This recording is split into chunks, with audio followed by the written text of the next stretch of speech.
Alright, hello guys, how's it going? In today's video, we're going to be talking about the upcoming major Arctic blast that could be happening. I know, it's crazy this late in the year. Actually, it might even be April by time that is occurring, so we're going to break that down for you guys here in this video. Now, for today's comment of the day, I want to know, do you think this really big cooldown is actually going to occur, or do you think that this is going to kind of be a little bit less major than what it's looking like at this point?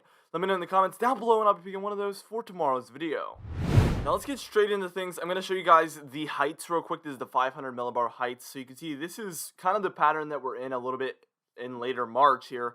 You can see a big warm up for the eastern United States. That's what we've been dealing with. And then a very large cool air mass there in the west. But we're going to completely flip by April 2nd, April 1st time frame. Look at this massive trough in the eastern United States and a huge ridge out west. We're going to see a massive flip in the entire pattern. Now, this is mostly due to our Arctic oscillation going negative here. As you can see, this is the European ensemble model. We're very positive on that Arctic oscillation, 4 points positive there, as you can see. And that is going to make its way generally by April 2nd to a neutral phase and then eventually completely negative there throughout the first week of April. So now also the NAO, which is our North Atlantic oscillation, is also going to be very positive for the next couple of days and then go negative around March 31st. And that is going to last, apparently, according to this model, all the way until April 9th, although that is a little bit of the longer range. Now, what we're going to do here is we're going to move on, and we're going to take a look at some of the storms we saw yesterday from our high risk of severe weather. We had multiple major tornadoes, so we're going to take a look at some of those storms that we took a look at there on our stream yesterday, and then we're going to break down those temperature anomalies for the coming weeks.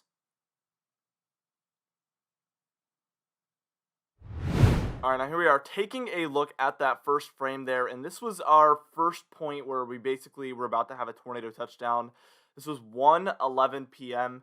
here in our live coverage. This was about 1 hour into the live stream here, and we saw this one south of Moundville. This was probably about 10 miles or 15 miles south of a tornado that we actually saw a week ago in our stream there with Brendan. So as we move forward a little bit here, this was about 1:14. It began to get a little bit of a better structure to it. It was about to touch down by this point. And then it got this little bit of a donut shape, and I've never seen this happen before. We were talking about this in the chat. It was absolutely wild to see this occur. And then by the time we were taking a look at about 1:43, this was a very mature supercell here, and it did actually touch down during our live stream 5 separate times. This one supercell, very interesting to see it recycle that much. By the time we were reaching about 1:57 p.m., this was a very mature supercell, as you can see. A very nice structure there near West Blockton, likely a very large tornado on the ground by that point. And then 2 p.m., you can see it matured even further. Very large, very mature tornado on the ground. And then by the time we were at 2:42 p.m., we had a tornado emergency south of Birmingham, Alabama. This was a major tornado, unfortunately, that destroyed many homes and destroyed many lives. So our thoughts and prayers go out to them, obviously, in this situation. It was devastating to see the pictures coming in during the stream. An absolutely wild storm. Again, 5 tornadoes touching down. Crazy situation. Now, what we're going to do here is we're going to move on, and we're going to take a look at, again, the temperature anomalies and just break down what's going to be happening with the temperature pattern over the next week or two.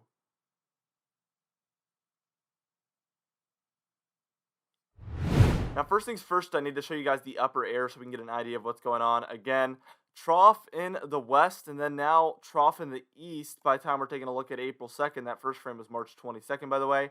Look at the southern jet, too. Look at Mexico and Texas. You can see the southern jet coming right in. This is like the perfect winter pattern, and it's April 2nd when that's happening. A lot of people joke about how the perfect pattern always happens at the wrong time, and this is one of those examples, because look at this. Major nor'easter, well, I guess not major, it's a 1001 millibar low pressure center, but it does have a major snowfall event potentially included there at about 6 a.m. there on Friday as this cooldown comes through.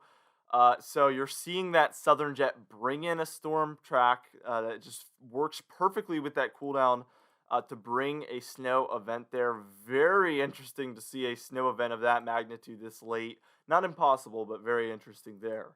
Now here's the temperature anomalies. This is by time we're taking a look at around, last night actually, and you can see we had very warm temperatures along the eastern seaboard, along the Gulf states, and then up through the Ohio Valley as well, with very cold temperatures out west compared to normal. All right, now as we move towards about 2 p.m. on Sunday, so we're moving way later into this weekend, you can see it's going to remain warm in the east over the weekend, especially today, Friday, March 26th. It's going to be very hot. It's going to be 88 here in Virginia, so going to be very hot. That's probably the hottest I've ever felt it in March, to be honest. Then Sunday's going to be in the 80s again down here, so your surrounding regions are going to be similarly very warm compared to normal. But this is Sunday we're taking a look at actually here, and you can see the cool down in the west has really died down actually, and I think that's going to really be part due to that transition about to take place. Now what we're going to do is we're going to move on towards Monday, and we're going to see that cool down come through in just a moment.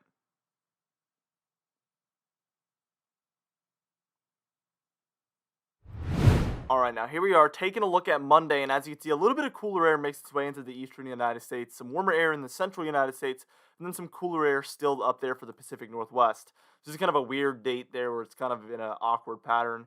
Here's Tuesday, March 30th, and as you can see, we have warmer temperatures in the east, cooler temperatures in the west. It looks like that pattern will never break, but by time we reach Wednesday, March 31st, it's very clear that pattern has completely flipped here, as you can see. Much cooler than normal conditions there for the central United States. Warm along the two seaboards. That warmer air in the west tells the whole story, guys. That's a positive PNA coming in. And that really means that there's about to be a massive cool down for the eastern United States in the coming frames here.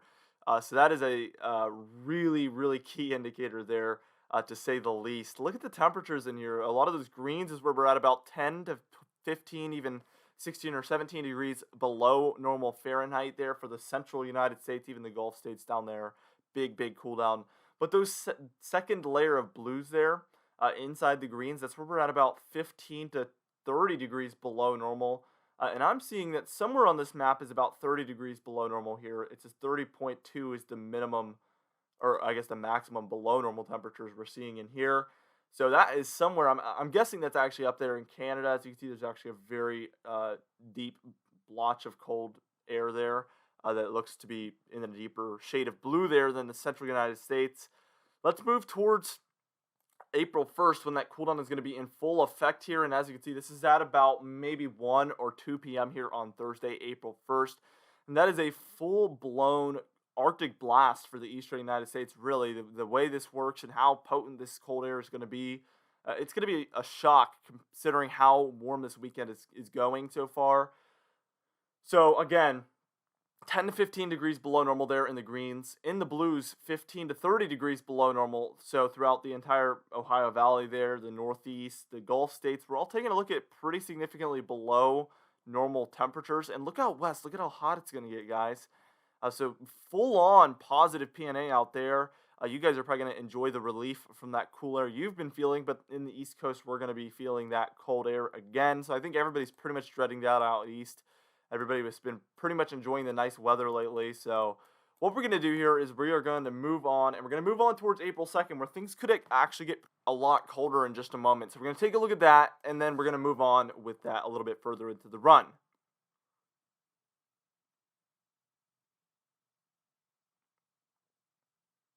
Now here we are at Friday, April 2nd, and as you can see, a lot of those blues showing up for some more interesting regions like North Carolina, Virginia, West Virginia, Pennsylvania, Maryland. So we're seeing some more areas get included in this potent cold air, but you can tell this whole thing is moving further east according to this European model. I'm not too confident that this will completely move out right away, but I think it is possible at this point, given what this model is calling for at this point. But the European ensemble model keeps it around a little bit longer on those teleconnections that we saw earlier, the AO and the NAO staying negative for a very long time. This model likes to move it out a lot quicker. Let's go ahead and move that a little bit further this time, and this is at about 2 p.m. on Saturday, April 3rd, and as you can see, that cooldown on the eastern seaboard is rapidly diminishing here. It's still around, but it's rapidly diminishing. We see that warm-up is mostly over the central United States, and we can see the cool air again expanding over the west, which is a really good sign of a negative PNA, which has the opposite effect. And then by the time we're reaching about April 5th, you can see we have a major warm-up once again for the central and the eastern United States. All things restore to normal according to this model, and we see a big cool down out west and a big warm-up out east.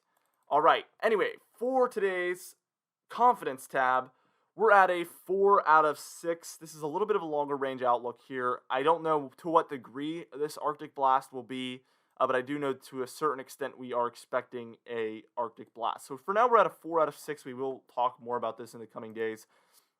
Anyway, for today's comment of the day, I asked you guys, when do you think our next severe weather event will be? And James Marr said, I think the next severe weather event will be over the weekend. And unfortunately, I do agree. It looks like we have an enhanced risk for Saturday from what I've seen. And some more days of some severe weather as well. Sunday looking like it has a slight risk, including Virginia, and things like that. So it does look like the weekend is going to be pretty active. Not high risk or anything, but yes, it will be active. Anyway, for today's patron highlight of the day, I want to thank you all for supporting the channel, but especially our platinum patrons: Property Damage, John Benbenek, James Wade, Dovey Nagel, Alan Balemo, Adam S., Larry Lepan, Donna Carnes, Cameron Marshall, and Aiden Mattis, alongside our diamond patrons: Bill Roberts, Alan Cherry, Marcus Connolly, Noah Harley, Michael Codalessa, Michael Buell, Catbite, Charles Stinnett, Kellen Manhart, It's Jay, Cindy Klein, Mark J, Luke Flago, Garys, and John Quilisi. If you would like to be a part of this patron end screen of the day, you can do so by joining our very exciting Patreon page in the description and in the pinned comments down below. Anyway, guys, thank you so much for watching this video. Again, be sure to share with your friends, family, and social media, and destroy that like button. I will see you guys in the next video.